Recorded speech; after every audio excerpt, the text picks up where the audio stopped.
In 1972, a few English bands were trying to distinguish themselves from the widely jam packed and diverse English scene by going over to Germany to take part in what turned out to be an equally diverse and jam packed scene over there. And one such act was Odin. And from their 1972 self titled release, the harmony laden ballad, Be the Man You Are.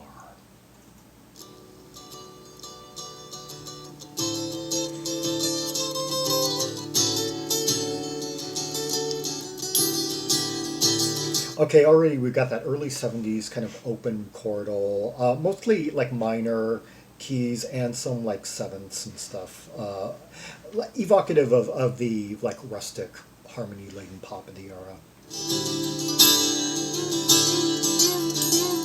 That bit twangy, bendy. Yeah, sumptuous, like rustic. So far, I this is conjuring up Kachais and Byzantium, and perhaps even America. Yeah, basically the bands that followed in the wake of Crosby, Stills and Nash. Although that this particular sound is not characteristic of the band overall. This is kind of an outlier track stylistically on the album. Try to find answers to the questions filling up your head until you think you're going mad and all your feelings stirring. What did I tell you about harmony? Yeah, I love how the background vocalists are coming in and throwing in, accenting like sevenths or, Yes, to be the man you are. Being major.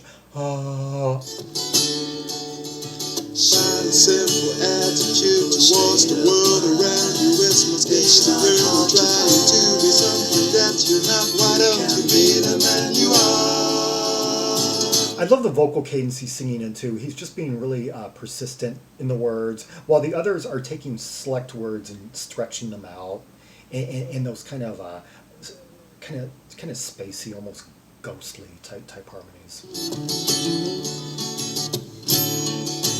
What have we all been brought here for? We're wasting half our lives. What have we all been brought here for? We're all wasting half our lives. Until we die. Oh, that double acoustic, yeah, a bit of, sounds like some dobro over some acoustic, yeah, playing together. Let's see, who do we got? Guitar vocals, Rob Turstall, and he's the only one credited with guitar, although I'm hearing two layers of guitar. I think a few of them are doubling up and they're just not credited here, or, yeah, they don't mention that. Living is what we are here for. It's happening all around you. You're a part of it and it's a part of you. Hear that kind of like dobro, like ascent, descent, those high strings. Yeah, there's definitely like two or three people just playing acoustic guitar here. One strumming, one kind of plucking, and then another like on a dobro. And yeah, because there really aren't any other instruments. It's just voice and acoustic guitar.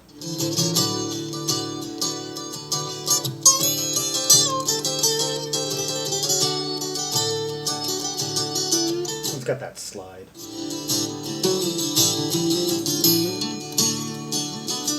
Yeah, this kind of like woodsy harmonic pop is just one of the ultimate sounds of the early 70s. I just love it.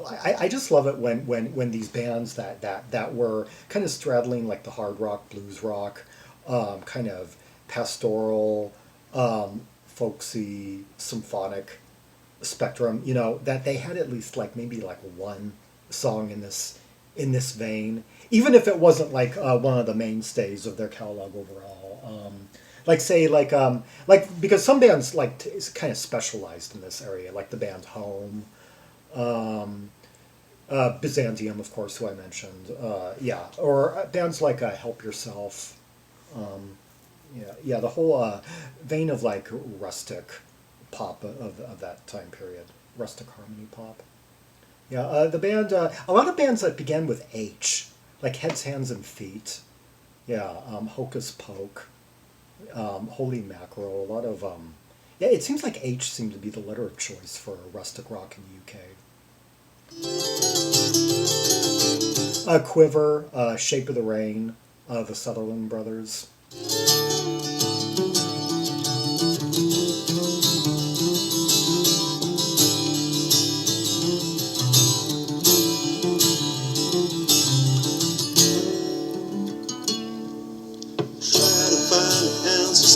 Questions filling up your head until you think you're going mad and all your feelings turn against the beat of man you are. Let's see, na na. The harmonies are emphasizing the major seventh because he's landing on D, D, be the man you are. Yeah. Find a simple attitude towards the world around you. It's much easier than trying to be something that you're not. Why don't you be the man you are? I have a newfound appreciation for that vocal cadence of his in this.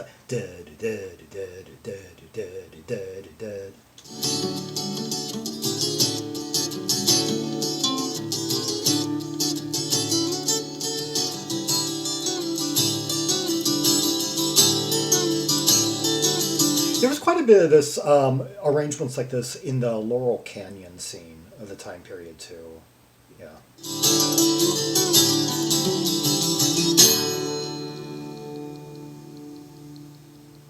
As a matter of fact, I think even maybe the Eagles would have admired this. Despite there being quite a lot of it seems aesthetic divergence at that point between, say, what was going on in California and what was going on in the UK, or heck, Canada. Yeah, I tend to favor Canadian singer-songwriters over American ones from the time period. I think it's maybe it's Canada's kind of like cultural mixture of the two. Yeah. Anyway, that was so short. Let's hear another track from the album. Another not so characteristic. The mainstay of this album there are a couple of lengthy tracks that are more like in the organ psych vein, organ like hard rock psych vein, but those will be subjects for another segment. For now, let's hear the brief Exotica instrumental, Eucalyptus.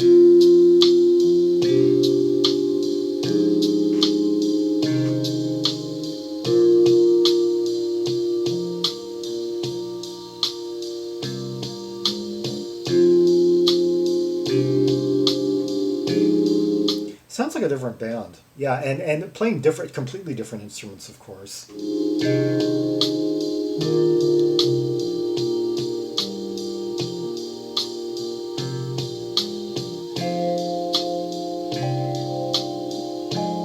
Yeah, definitely an Exotica type of arrangement. I'm hearing a little bit of vibraphone, some smooth bass sustain, that kind of metronomic, light percussion, light rhythmic pattern.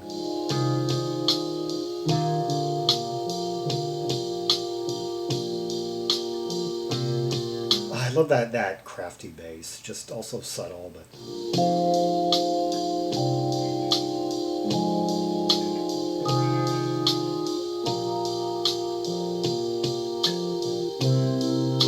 And then we got that sustain. I guess the fullness is being provided by the keyboard sustain.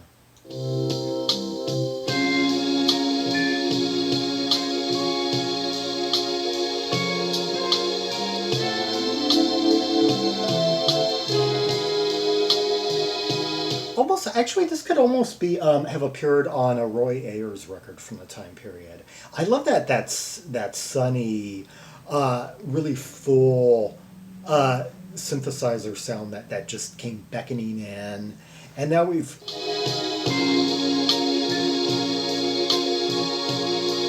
And now that light wad guitar, wah wah.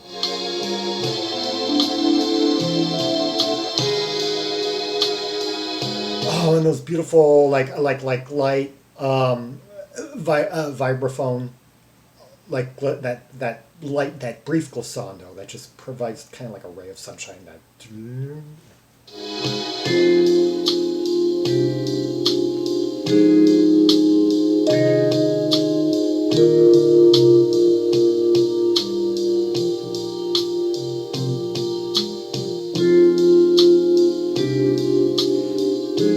gotta say, this is I can't think of really much going on in the German scene at the time like this.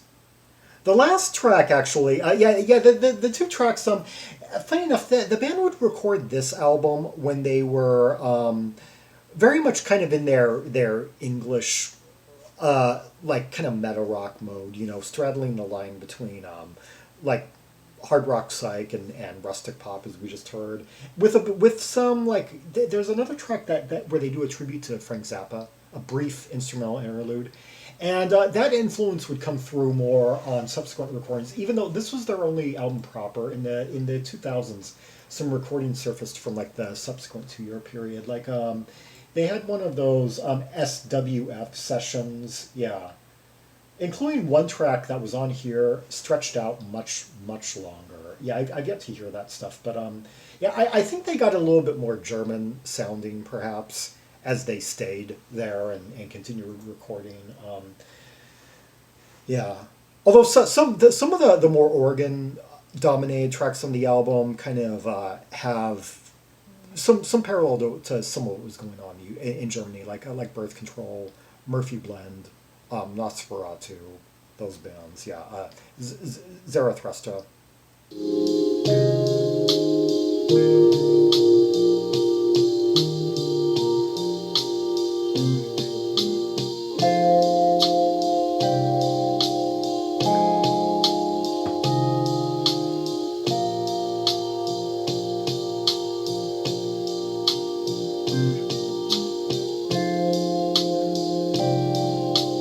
No, it's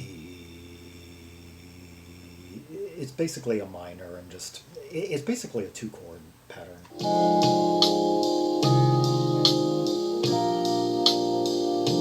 Yeah, it's kind of like scaling up in one chord, and then finally the last note in the sequence we have a landing chord.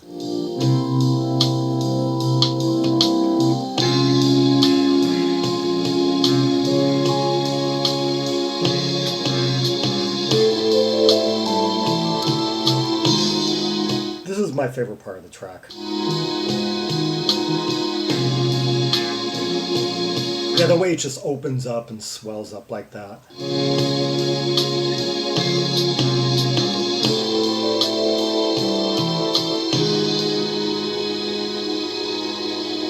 I kind of wish they'd used the vibraphone a bit more on the album because I love that tone.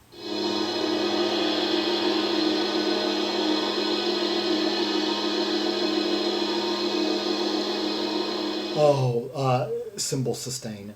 Like,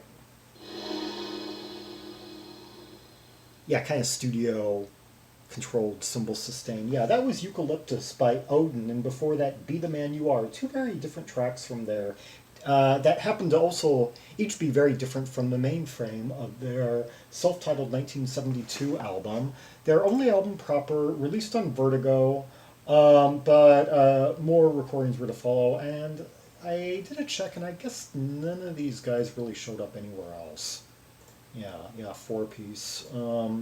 Anyway, yeah, so much great music from the time period that a lot of it didn't even quite get proper representation, like such as bands like this that had 2 more CDs worth of recordings that were ultimately issued 35 years or so after the fact by archivists Longhair. Yeah.